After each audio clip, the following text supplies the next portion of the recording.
గుప్పెడంత ఉండే మన గుండె సజావుగా ఉంటే ఏ ఇబ్బందులు ఉండవు. అయితే కారణాలు ఏవైనా కావచ్చు, కానీ కొంతమందిలో గుండె పరిమాణం అనూహ్యంగా పెరుగుతూ వస్తూ ఉంటుంది. ఇలాంటప్పుడు గుండె కండరం క్రమంగా బలహీనపడుతూ వస్తుంది. దీంతో శరీరం అంతటికీ రక్తాన్ని సరఫరా చేసేందుకు గుండె ఎక్కువగా శ్రమించాల్సి వస్తుంది. ఈ పరిణామం చివరికి గుండె వైఫల్యానికి దారితీస్తుందని చెబుతారు డాక్టర్లు. వైద్య పరిభాషలో హార్ట్ ఎన్లార్జ్మెంట్ లేదా కార్డియోమయోపతిగా పిలిచే ఈ సమస్యకు కారణాలు, పరిష్కార మార్గాల గురించి డాక్టర్ని అడిగి ఇప్పుడు తెలుసుకుందాం.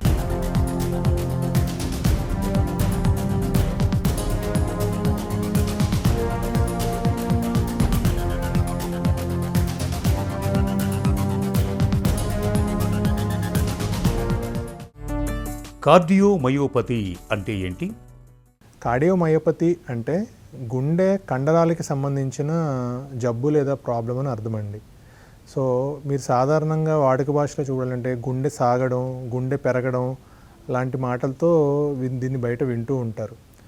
గుండె సాగడం, గుండె పెరగడం అంటే ఏంటంటే నార్మల్గా ఉన్న గుండె యొక్క కండరాలు వాటి పనితీరుని కోల్పోయి సాగిపోవడం వల్ల గుండె పరిమాణం పెద్దగా తయారవుతుందండి. జనరల్గా గుండె కొట్టుకున్నప్పుడు రక్త సరఫరా అనేది బాడీకి జరుగుతుందన్నమాట. కాకపోతే ఈ కార్డియోమయోపతిలో గుండె కండరాల్లో ప్రాబ్లం రావడం వల్ల నార్మల్గా జరిగే మన బాడీకి జరిగే రక్త సరఫరా అనేది అంత ఎఫెక్టివ్గా కాకుండా కొద్దిగా తక్కువ పరిమాణంలో కానీ తక్కువ కెపాసిటీలో కానీ జరుగుతుందన్నమాట. సో దానివల్ల మన బాడీలో మిగతా భాగాలకి రక్త సరఫరా తక్కువగా అవటము, పైగా బాడీ మీద, గుండె మీద, ఊపిరితిత్తుల మీద కొంచెం ప్రభావం పట్టడం లాంటివి జరుగుతుంటాయి. గుండె పరిమాణం ఎందుకు పెరుగుతుంది? కార్డియోమయోపతిలో ఫస్ట్ది dilated cardiomyopathy, next ischemic cardiomyopathy, hypertrophic cardiomyopathy లేదా inflammatory or other genetic cause of cardiomyopathy. ఇలా కార్డియోమయోపతికి కొన్ని కారణాలు ఉంటాయండి. ఇందులో ఫస్ట్ డైలేటెడ్ కార్డియోమయోపతి అంటే గుండె పరిమాణం అంటే సైజ్ పెరగటాన్ని డైలేటెడ్ కార్డియోమయోపతి అంటామన్నమాట. దీనికి కామన్గా వచ్చే కారణాలు ఏంటంటే ఆల్కహాల్ ఎక్కువ పరిమాణంలో తీసుకునే వాళ్ళకి, నెక్స్ట్ బీపీ సరిగ్గా కంట్రోల్లో లేకుండా ఎక్కువ కాలం దీర్ఘకాలికంగా బీపీ కంట్రోల్లో లేని వాళ్ళకి, ఇంకా వాల్యులర్ హార్ట్ డిసీజెస్ అంటే గుండె యొక్క కవాటాల్లో ప్రాబ్లమ్ని సరైన టైంలో గుర్తించలేక చివరి దశలో చేరుకున్న వాళ్ళకి, ఇంకా అన్కంట్రోల్ డయాబెటీస్ అంటే షుగర్ అవి కంట్రోల్ లేని వాళ్ళకి జనరల్గా ఈ డైలేటెడ్ కార్డియోమయోపతి చూస్తుంటామండి. ఇస్కిమిక్ కార్డియోమయోపతి అంటే గుండె రక్తనాళాల్లో బ్లాకులు ఉండి అవి మనం టైంకి రికగ్నైజ్ చేయలేక బాగా వాటి వల్ల గుండె యొక్క రక్తనాళాల్లో ప్రాబ్లం వల్ల గుండె దెబ్బతినడం వల్ల వచ్చేది ఇస్కిమిక్ కార్డియోమయోపతి అండి. మూడోది హైపర్ట్రోఫిక్ కార్డియోమయోపతి. హైపర్ట్రోఫిక్ కార్డియోమయోపతి అంటే గుండె యొక్క కండరాల థిక్నెస్ అనేది అబ్నార్మల్గా పెరిగిపోతుందండి. సో ఈ థిక్నెస్ అబ్నార్మల్గా పెరిగిపోవటం వల్ల గుండె కొట్టుకోవడంలో అంటే గుండె పంపింగ్లోను, గుండె కొట్టుకునే విధానంలోనూ కొద్దిగా మార్పులు అనేవి చోటు చేసుకుంటాయండి. ఇంకా ఫోర్త్ వచ్చి రెస్ట్రిక్టివ్ ఆర్ ఇన్ఫిల్ట్రేటివ్ కార్డియోమయోపతీస్ అంటే ఆటో ఇమ్యూన్ డిసార్డర్స్ అంటే మన బాడీని బాడీకి శత్రువుగా పరిగణించే కొన్ని రకాల జబ్బుల్లో గుండె కూడా ఎఫెక్ట్ అవ్వడం వల్ల ఈ రెస్ట్రిక్టివ్ అంటే గుండె కొట్టుకోవడం కొంచెం రెస్ట్రిక్ట్ అవుతుందన్నమాట. గుండె కండరాలు కొట్టుకోవడం రెస్ట్రిక్ట్ అవుతుందన్నమాట. సో ఇవి కొన్ని రకాల కార్డియోమయోపతీస్ అండి. గుండె పరిమాణం పెరిగినప్పుడు ఎలాంటి లక్షణాలు కనిపిస్తూ ఉంటాయి? కార్డియోమయోపతి అనేది జనరల్గా ఒక క్రానిక్ ప్రాసెస్ అండి, ఒక క్రానిక్ డిసీజ్. సో దీని లక్షణాలు ఎలా ఉంటాయంటే ఇనీషియల్గా నడిస్తే ఆయాసం రావడం అనే లక్షణంతో ఇది స్టార్ట్ అవుతుందండి. సో క్రమక్రమంగా ఇది పెరుగుతూ వస్తుంది. అంటే ఇనీషియల్గా మీరు ఒక 1 కిలోమీటర్ నడిస్తే ఆయాసం వచ్చేది, ఓవర్ కోర్స్ ఆఫ్ టైం మీరు ఒక 500 మీటర్స్ కానీ 200 మీటర్స్ కానీ నడిస్తే ఆయాసంలాగా ప్రోగ్రెస్ అవుతుంది. సో దీని సెకండ్ లక్షణం వచ్చేసరికి కాళ్ళ వాపులు రావడం అండి, అంటే పాదాలకు నీరు పట్టడము, ఇంకా గుండె దడ రావటము, ఇంకా జబ్బు ముదిరే కొద్దీ కూర్చున్న ఆయాసం రావడము, ఇలాంటి లక్షణాలతో ప్రజెంట్ అవుతారండి. గుండె పెరిగినప్పుడు ఎలాంటి పరీక్షలు చేస్తుంటారు? కార్డియోమయోపతీస్లో ఫస్ట్ బేసిక్ ఇన్వెస్టిగేషన్ అనేది ఈసీజీ అండ్ 2D ఎకో అండి. 2D ఎకో తర్వాత యాంజియోగ్రామ్ అండి. కరోనరీ యాంజియోగ్రామ్ చేయడం వల్ల ఆల్మోస్ట్ సగానికి సగం కేసుల్లో వీళ్ళకి రక్తనాళాల్లో బ్లాక్స్ ఉండడానికి అవకాశం ఉంటుందండి. సో అవి క్లియర్ చేయడం వల్ల ఎంతో కొంత పనితీరు ఇంప్రూవ్ అవ్వడానికి అవకాశం ఉంటుందన్నమాట.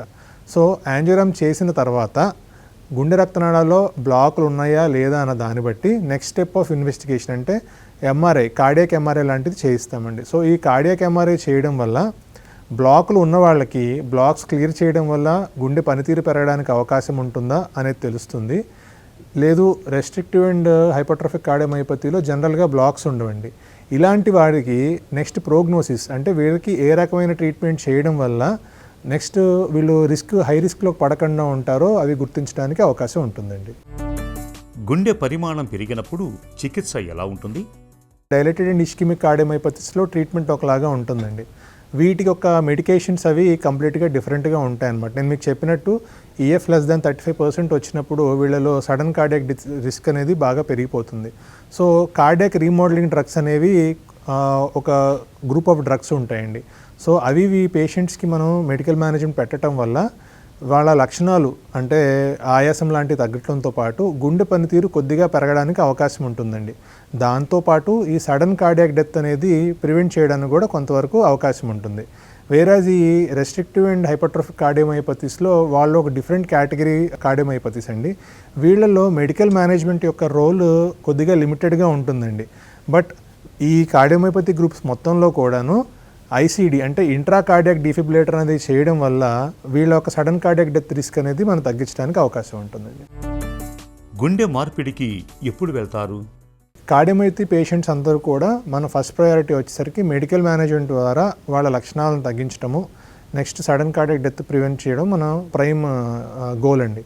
కాకపోతే ప్రతి పేషెంట్ కూడా మెడికల్ మేనేజ్మెంట్ బియాండ్గా అంటే మనం 4 to 5 years మెడికల్గా మేనేజ్ చేసినా కూడాను బియాండ్ దట్ గుండె పంపింగ్ పడిపోవడం వల్ల వీళ్ళకి రిఫ్రాక్టివ్ సిమ్టమ్స్ అంటే పడుకున్న ఆయాసం రావడము, కంటిన్యూస్గా బీపీ తక్కువగా ఉండటము, కంటిన్యూస్గా కాళ్ళవాపులు ఉండటము ఇలాంటి లక్షణాలు ఉంటాయండి. సో ఇలాంటి పేషెంట్స్ని మనం ఇంకా మెడికల్ మేనేజ్మెంట్తో చేయడానికి అవకాశం ఉండదండి. సో ఇలాంటి పేషెంట్స్ని మనం కార్డియాక్ ట్రాన్స్ప్లాంట్ చేయించడం ద్వారా వాళ్ళకి మనం ఒక కొత్త లైఫ్ ఇవ్వడానికి అవకాశం ఉంటుందండి.